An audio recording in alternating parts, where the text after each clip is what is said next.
महाभारत का युद्ध चल रहा था, अंतिम युद्ध, सारे कौरव मारे गए और पांडवों को विजय श्री प्राप्त हुई। अंतिम युद्ध में विशाल भीमसेन ने आज अपनी गदा का प्रहार किया है दुर्योधन की जंघा पर।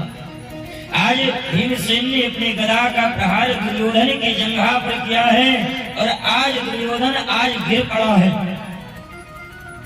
सूत जी महाराज कहते हैं अंतिम युद्ध चल रहा है। आज जैसी गदा का प्रहार हुआ है, दुर्योधन पृथ्वी पर गिर पड़ा। वहीं पर अश्वत्थामा जो दुर्योधन का मित्र है, आज आता है मित्र की ये हालत देख करके अश्वत्थामा को दया आ गई। अश्वत्थामा ने पूछा, मित्र आखिर आपकी ऐसी स्थिति किसने बनाई? आपकी जंघा पर गदा का प्रहार किसने किया? आप बताओ तो, मैं उसे छोड़ूंगा नहीं। मैं आपका मित्र हूं। और वो मित्र कैसा, जो अपने मित्र का साथ ना दे सके। दुर्योधन ने कहा, भैया अश्वत्थामा, आप जानना चाहते हो, हमारी जंघा पर ये भीमसेन ने गदा प्रहार किया है और मेरी इच्छाएं, अगर वास्तव में आप मेरे मित्र हो तो मैं पांडवों को मरा देखना चाहता हूँ, मैं पांचों पांडवों का सिर देखना चाहता हूँ। अश्वत्थामा ने कहा, ये कौन सी बड़ी बात है, पांचों पांडवों के सिर चाहिए ना तुम्हें, मैं तुम्हें लेकर के आऊंगा और दूंगा। आज अश्वत्थामा वहां से निकल पड़ा, सोचने लगा क्या किया जाए। तो आज अश्वत्थामा ने हमला किया कागभूलुक न्याय से। कागभूलुक न्याय से आज अश्वत्थामा ने रात्रि में हमला किया पांडवों के शिविर पर। इधर पांडवों की रक्षा भगवान कर रहे हैं, द्वारकाधीश कर रहे हैं। रात्रि की वेला है, हमारे कन्हैया घूम रहे हैं शिविर में। अर्जुन, युधिष्ठिर, भीमसेन, नकुल, सहदेव सब सो रहे हैं। अर्जुन की निद्रा टूटी। अर्जुन ने देखा कि कन्हैया को नींद नहीं आ रही है। क्या बात, हमारे गोपाल अभी तक सोए नहीं। कन्हैया के पास आते हैं। अर्जुन ने कहा, केशव, आपने सोया नहीं अभी तक, आपको सो जाना चाहिए। द्वारकाधीश ने कहा, अर्जुन तुम्हें नींद आ सकती है लेकिन मुझे नींद नहीं आ रही। क्यों? मुझे नींद नहीं आ सकती। अर्जुन ने कहा, प्रभु मुझे नींद इसलिए आ रही है क्योंकि मैं अपने जीवन की डोर आपके श्री चरणों में समर्पित कर चुका हूँ। मैं आपके हाथ में अपने जीवन की बागडोर सौंप दिया है और जब अपने जीवन की डोर आपको दे दिया तो अब मुझे किस बात की चिंता? मुझे कोई डर नहीं, कोई भय नहीं, क्योंकि मैं जानता हूँ मेरा रक्षक, मेरा द्वारकाधीश, मेरा कन्हैया मेरे पास है। हमें नहीं चिंता अपनी, उन्हें चिंता हमारी है।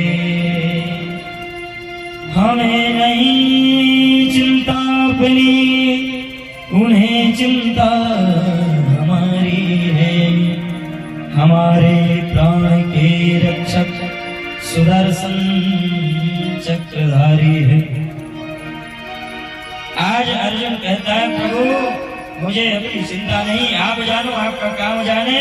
मैं तो अपने आप को, अपने जीवन की डोर आपके चरणों में समर्पित कर चुका। आज भगवान द्वारकाधीश कहते हैं, अर्जुन यहाँ तुम्हें सोना अच्छा नहीं है, तुम यहाँ से चलो। और आज पांचों पांडवों को लेकर के आज द्वारकाधीश दूसरे स्थान पर चले जाते हैं। सूत जी महाराज कहते हैं, ऋषियों पांडव तो वहां से चले गए लेकिन पांडव पुत्र वहां पर लेटे हुए थे। आज अश्वत्थामा ने प्रहार किया, अश्वत्थामा को लगा ये पांडव लेटे हुए हैं, लेकिन आज पांडव पुत्र का सर अलग कर दिया और आज पांचों का सर एक बोरे में भर कर ले जाकर के आज दुर्योधन के सामने रख दिया। जैसे दुर्योधन उस सर को अपने हाथ से उठाया, देखा सर मुलायम लगा। दुर्योधन समझ गया ये पांडवों का सर नहीं हो सकता, ये तो पांडव बालक है, पांडव पुत्र हैं। दुर्योधन ने कहा, अरे अश्वत्थामा ये तूने क्या किया? मैंने तुझसे कहा था कि पांडवों का सर लेकर के आना, तुम तो पांडव पुत्र को मार कर लाए हो, उनका सर लाए हो, ये तुमने अच्छा नहीं किया। और आज दुर्योधन धड़ाम से पृथ्वी पर गिरता है, दुर्योधन की मृत्यु हो जाती है। सूत जी महाराज कहते प्रातः काल हुआ, आज द्रौपदी, आज पांडव जब आज उस भूमि पर जाते हैं तो क्या देख रहे हैं कि भूमि रक्त रंजित है, चारों तरफ रक्त बह रहा है। आज द्रौपदी देखती, द्रौपदी के नेत्रों में आंसू आ गया, द्रौपदी रोने करती है। अर्जुन ने देखा, अर्जुन ने कहा, द्रौपदी तुम चिंता मत करो, तुम्हारे पुत्रों को मारने वाले को मैं छोड़ नहीं सकता। और आज अर्जुन द्वारकाधीश के साथ रथ पर बैठ करके और आज अश्वत्थामा को पकड़ने के लिए चल पड़े। अश्वत्थामा को पता चला कि अर्जुन मुझे पकड़ने के लिए आए हैं। इसको नीचे उतारो, नीचे उतारो। बोले भक्त वत्सल भगवान की जय।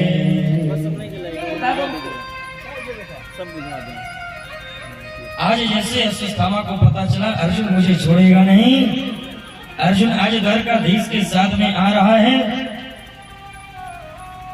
आज जैसे अर्जुन को आते देखा, सूत जी महाराज कहते हैं आज अश्वत्थामा ने ब्रह्मास्त्र का प्रहार किया अर्जुन को मारने के लिए। अर्जुन एक पल के लिए डर गए, तुम्हें क्या करूं? भगवान द्वारकाधीश के चरणों में गिर पड़े अर्जुन। अर्जुन ने कहा, प्रभु आप ही बताओ मैं क्या करूं, इस ब्रह्मास्त्र से मैं कैसे बचूं? भगवान ने समझाया, भगवान ने कहा, अर्जुन देखो कभी कभी हम लोहे को लोहे से काटते हैं, कभी कभी कांटे को कांटे से निकाला जाता है। इसलिए ब्रह्मास्त्र अगर अश्वत्थामा ने छोड़ा है, तुम भी इधर से ब्रह्मास्त्र छोड़ो। और आज अर्जुन ने भी ब्रह्मास्त्र का प्रहार किया। मेरे माई बाप, आज दोनों ब्रह्मास्त्र आपस में टकरा करके जल करके राख हो।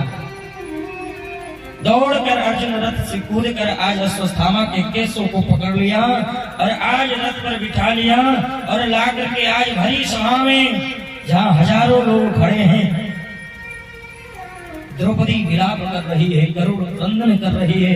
द्रौपदी के 5 पुत्र मारे गए हैं, रक्त रंजित भूमि है। आज उस भूमि पर ला करके अर्जुन ने अश्वत्थामा को पटक दिया। आज जैसे ही द्रौपदी अश्वत्थामा को देखती है, द्रौपदी को दया आ जाती है। द्रौपदी दया की मूर्ति है, द्रौपदी के अंदर करुणा आ गया। द्रौपदी ने कहा, अर्जुन ये तुम क्या कर रहे हो? तुम जानते हो किसी मारने जा रहे हो? एक तुम्हारे गुरु द्रोणाचार्य का पुत्र है अश्वत्थामा, और जो विद्या अपने पुत्र को नहीं दिया वो विद्या तुम्हें दिया।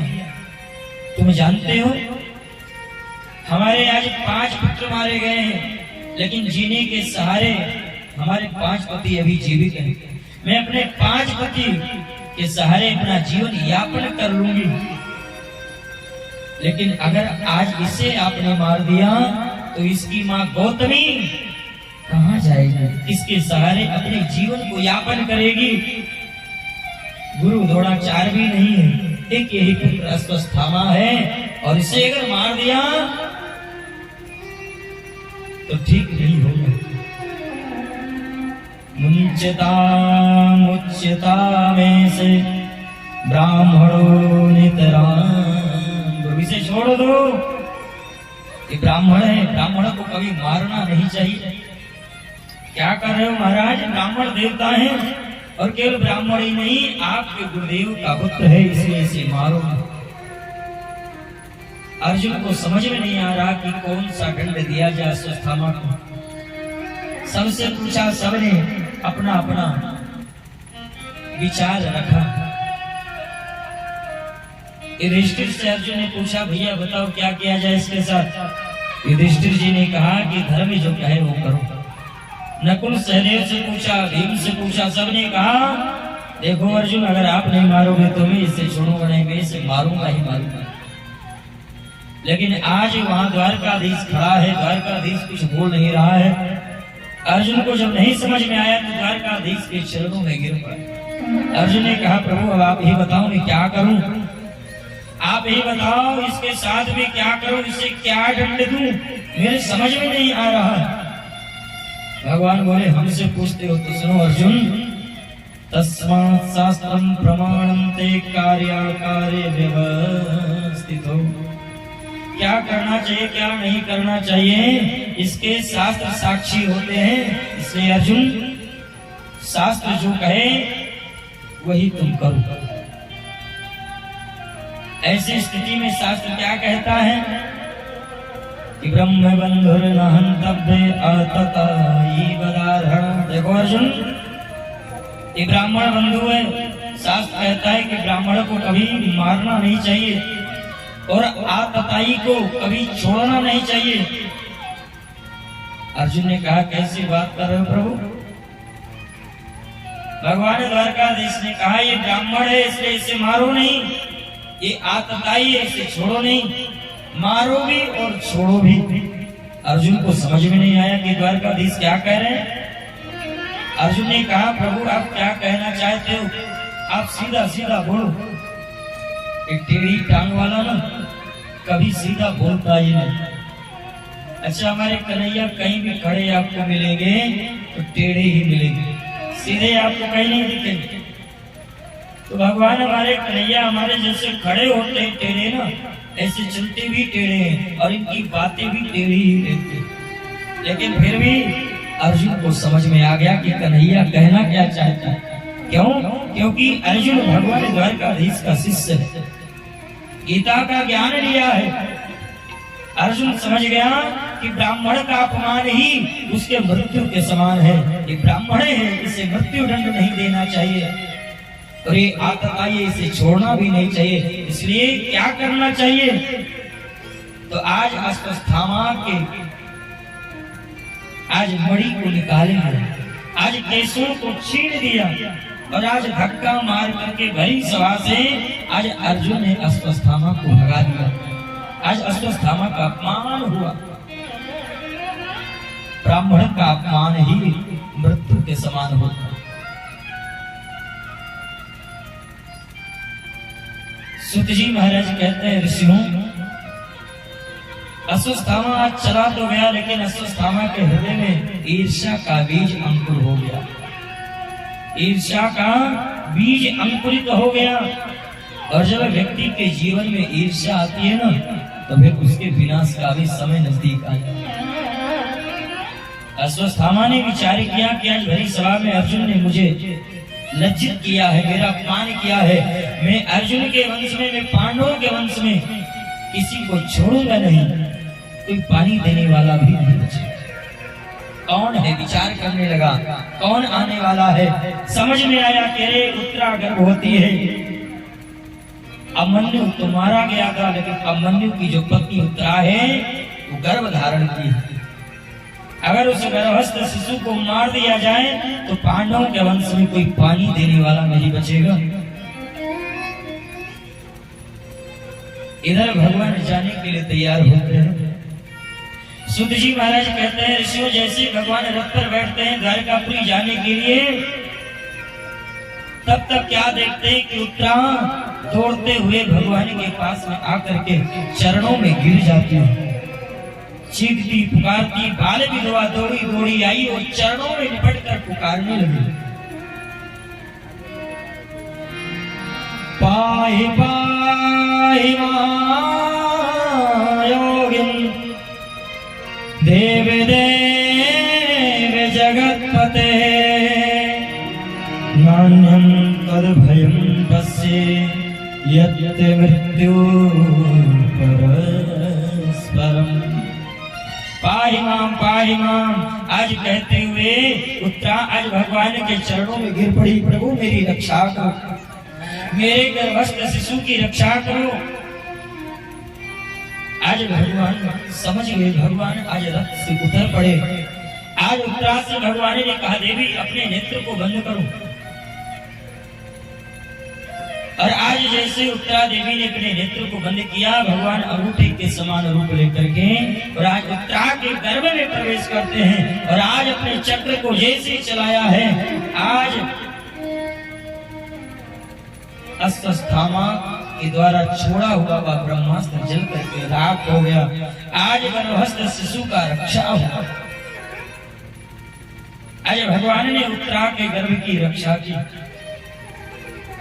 हो सकता था भगवान रक्षा नहीं करते, लेकिन उत्तरा ने ये नहीं कहा कि मेरा प्राण बचाओ, मेरे प्राण की रक्षा करो, बल्कि उत्तरा ने कहा प्रभु मेरे गर्भस्थ शिशु की रक्षा करो। इसलिए भगवान ने आज गर्भ में प्रवेश करके उत्तरा के गर्भ की रक्षा की। एक बात बताऊं, द्रौपदी भी भगवान को पुकारती है, उत्तरा भी भगवान को पुकारती है, लेकिन दोनों के पुकार में थोड़ा अंतर है। उत्तरा ने भगवान को सीधे पुकारा। उत्तरा के पास अर्जुन है, भीम है, नकुल है, सहदेव है, युधिष्ठिर है, पांडव खड़े हैं, द्रौपदी, लेकिन फिर भी उत्तरा द्वारकाधीश को सीधे पुकारती है, सीधे द्वारकाधीश के चरणों में जाकर के गिरती हैं, उन्हीं से प्रार्थना करती हैं। किसी का आशा नहीं किया, किसी पर विश्वास नहीं किया, किसी पर भरोसा नहीं किया, लेकिन द्रौपदी के जीवन में जब दुख आया, दुशासन जब चीर हरण करने लगा, साड़ी को खींचने लगा, महाराज साड़ी खींचने लगा, द्रौपदी को निर्वस्त्र करने का प्रयास करने लगा। द्रौपदी पहले वहां जितने भी बैठे थे, कृपाचार्य, द्रोणाचार्य, पितामह भीष्म, सबसे आस लगाई थी, सबको पुकारती है, बुलाती है, लेकिन कोई द्रौपदी की रक्षा नहीं कर पाता है। अंत में जब द्रौपदी सबसे हार जाती है, तब उस द्वारकाधीश को, इस कृष्ण को पुकारती है। तब भगवान आकर के द्रौपदी की लाज को बचाते हैं, साड़ी का रूप लेकर। कहने का तात्पर्य बंधुओं इतना है, जीवन में जब दुख आए, कष्ट आए, तो संसार वालों के पास मत जाना, क्योंकि संसार वाले हो सकता है आपको छोड़ दे, लेकिन उस परमात्मा को अगर आप पुकारोगे ना, तो जरूर प्रकट होकर के आपकी रक्षा करेगा, आपके ऊपर कृपा करेगा। आज उत्तरा के गर्भस्थ शिशु की रक्षा की। आज इस दृश्य को कुंती बुआ ने देखा और कुंती बुआ समझ गई, ये तो अखिल कोट ब्रह्मांड नायक, जगत गुरु, नंद नंदन, जगदीश्वर, जगदीश, ये तो नारायण है। आकर के चरणों में गिर गई, आज चरणों में गिर गई।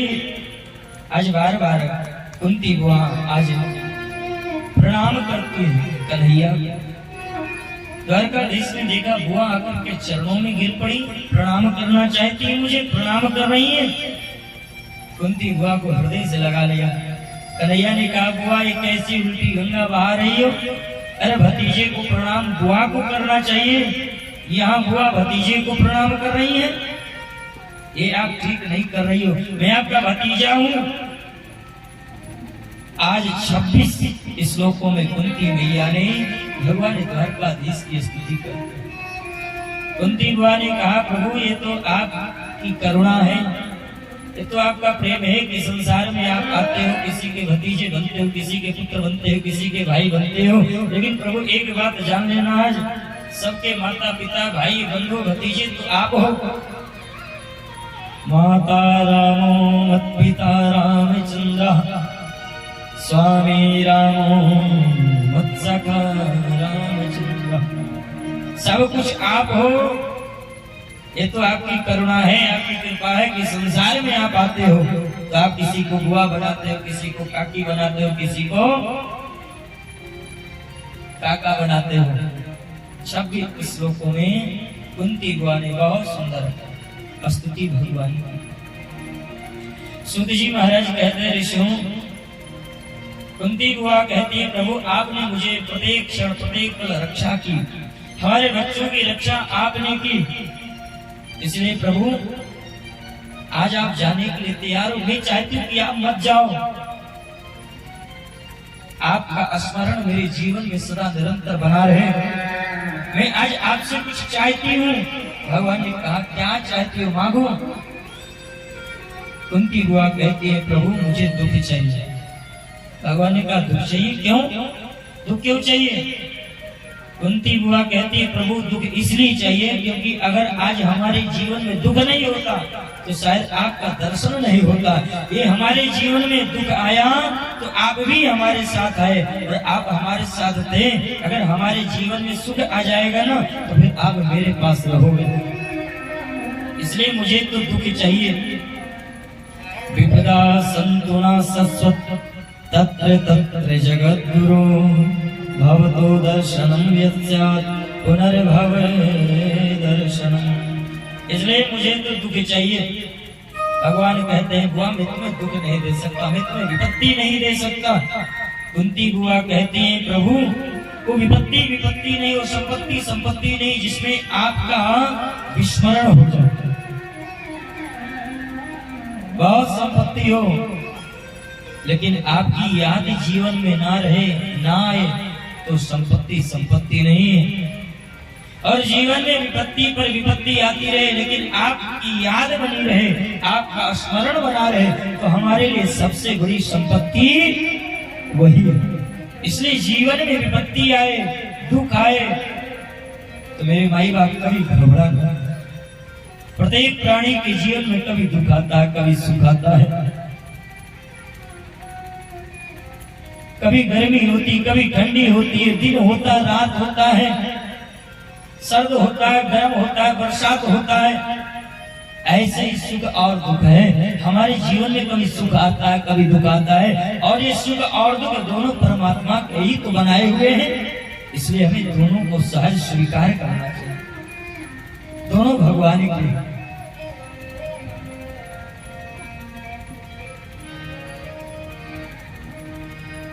सुख भी मुझे प्यारे हैं। भक्त कहता है भगवान से प्रभु ये दोनों आपके, इसलिए हम दोनों से प्रेम करते हैं, दोनों से प्यार करते हैं। सुख भी मुझे प्यारे हैं, दुख भी मुझे प्यारे हैं। छोड़ूं मैं किसे भगवान, दोनों ही तुम्हारे हैं, दोनों ही तुम्हारे हैं। इसलिए प्रभु मैं नहीं छोड़ सकता, चाहे दुख आए चाहे सुख आए, प्रत्येक परिस्थिति में मैं आपका भजन करता रहूंगा। और आज कुंती बुआ ने यही मांगा, यही कहा कि सबसे बड़ी संपत्ति तो मेरे लिए वही है जिसमें आपका स्मरण बना रहे। और हनुमान जी महाराज भी कहते हैं कह हनुमंत विपत्ति प्रभु सोई, कह हनुमंत विपत्ति प्रभु सोई, कह हनुमंत विपत्ति प्रभु सोई, कह हनुमंत विपत्ति प्रभु सोई। जप तप सुमिरन भजन होई, जप तप सुमिरन भजन होई, जप तप सुमिरन भजन होई, जप तप सुमिरन भजन होई। कहा हनुमंत विपत्ति प्रभु सोई, जप तप सुमिरन भजन। जिस दिन जप ना हो, तप ना हो, भजन ना हो, सुमिरन ना हो, समझो वही दिन हमारे लिए सबसे बड़ा विपत्ति का दिन है। इस प्रकार बहुत सुंदर भैया कुंती को भगवान ने वरदान दिया। भगवान इधर द्वारकापुरी के लिए प्रस्थान करते हैं। सुखदेव भगवान कहते परीक्षित आज भगवान द्वारकापुरी के लिए जाने लगे हैं। आज भगवान द्वारकापुरी के लिए प्रस्थान कर रहे, आज रथ पर बैठे हैं। आज पांडवों ने बहुत सारा भेंट उपहार दिया है। आज कुल की जो नारियां हैं आज द्वारकाधीश कृष्ण की विदाई करती, भावभीनी विदाई। आज अर्जुन को साथ में भेजा है युधिष्ठिर ने कि जाओ अर्जुन द्वारकाधीश को कन्हैया को छोड़ कर जाओ।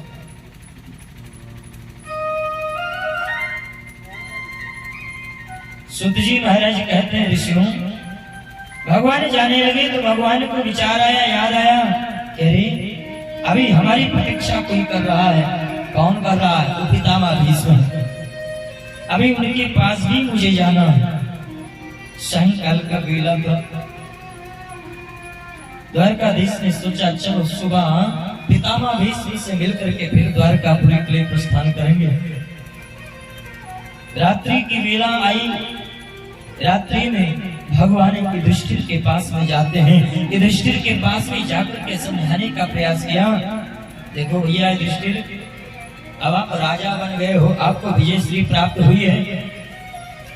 एक राजा का कर्तव्य क्या होता है, दायित्व क्या होता है। आज बहुत सुंदर उपदेश देने का प्रयास किया, भगवान ने समझाने का प्रयास किया, लेकिन कन्हैया की बातें समझ में नहीं आई। किसके? युधिष्ठिर के। क्यों? क्योंकि युधिष्ठिर जी महाराज कन्हैया को छोटा नन्हा सा बालक मानते। और जब तक बताने वाले के प्रति हमारे हृदय में गुरुत्व का भाव ना हो, श्रेष्ठता का भाव ना हो, तब तक उसकी बातें हमारे दिमाग में बैठ नहीं पाती, हमें समझ में नहीं आ पाती। भगवान समझ गए तो मुझे बालक समझते हैं। अर्जुन को हमने गीता का ज्ञान दिया, गीता का उपदेश किया, अर्जुन मुझे गुरु मानता था, इसलिए अर्जुन के दिमाग में सारी बात बैठ गई, सारा उपदेश अर्जुन को समझ में आ गया, लेकिन युधिष्ठिर को समझ में नहीं आ सकता है। कोई बात नहीं, पितामह भीष्म से इन्हें उपदेश दिलाऊंगा। प्रातः काल हुआ, पितामह भीष्म के पास बंधुओं आज पांडवों को लेकर के जाते हैं।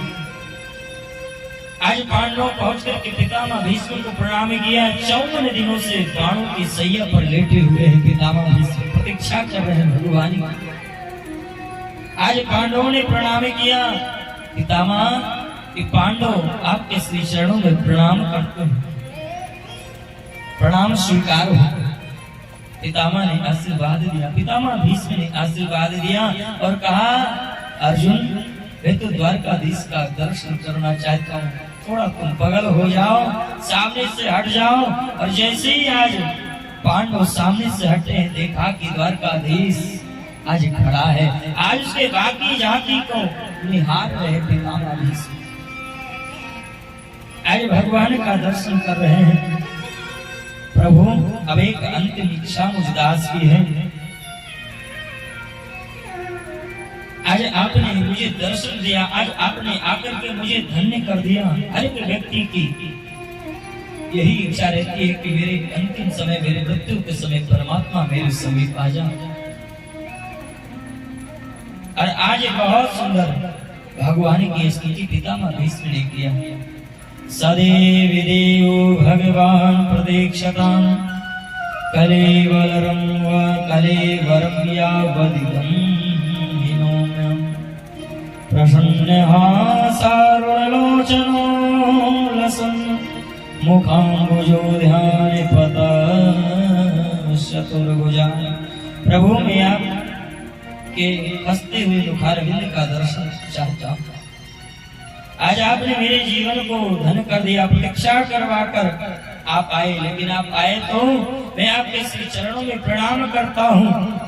भगवान ने कहा पितामह कि पांडव राजा बन गए हैं, आप इन्हें उपदेश दो, आप इन्हें बताओ कैसे राजकाज चलाना चाहिए।